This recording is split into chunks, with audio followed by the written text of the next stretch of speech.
সীমান্তে এখন আর একতরফা আগ্রাসনের দিন নেই। এক বাংলাদেশিকে ধরে নিয়ে গেলে পাল্টা ভারতীয় নাগরিককে আটকে রাখছে সাধারণ জনতা। সাম্প্রতিক সময়ে পঞ্চগড় ও মেহেরপুর সীমান্তে এমনই নজিরবিহীন সাহসিকতা ও প্রতিরোধের সাক্ষী হয়েছে দেশ।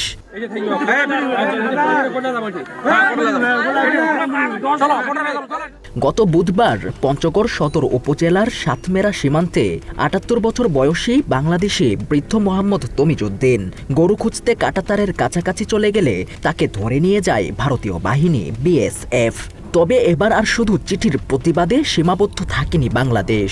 শনিবার সকালে দীপঙ্কর গোপ নামের এক ভারতীয় নাগরিক ওই কাঁটাতার পেরিয়েই বাংলাদেশ অংশে প্রবেশ করলে স্থানীয় জনতা তাকে তাৎক্ষণিক আটকে ফেলে।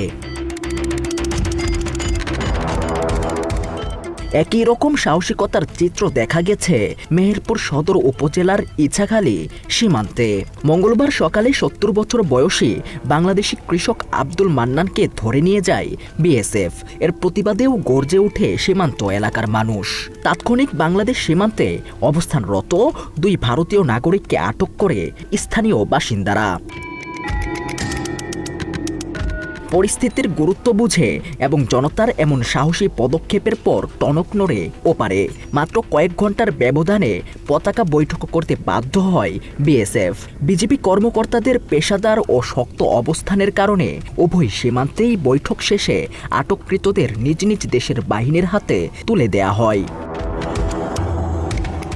মাত্র ৩০% টাকায় জমির মালিক হয়ে নতুন বাংলাদেশের গড়ে তোলার স্বপ্ন দেখা বাংলা বসতি। গত ১৭ বছরের নতজানু পররাষ্ট্রনীতি আর সীমান্তে দুর্বল অবস্থানের দিন এখন যেন অতীত। ২৪ আগস্টের পর থেকে বাংলাদেশ ভারত সীমান্তের সমীকরণ একেবারে পরিষ্কার। ইট মারলে পাটকেল খেতে হয়, এক গুলি ছুড়লে জবাব আসে ১০ গুলিতে। বিজেপি এখন আর আগের মতো নীরব বা নতজানু নয়। ওপার থেকে গুলি চললে এপার থেকেও যেন গর্জে ওঠে বিজেপির রাইফেল।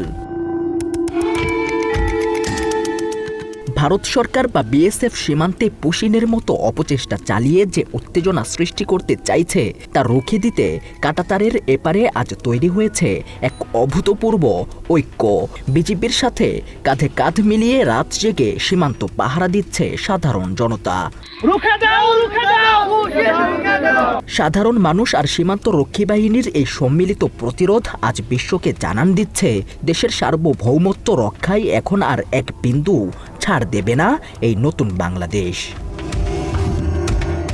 বাংলা এডিশন, ঢাকা।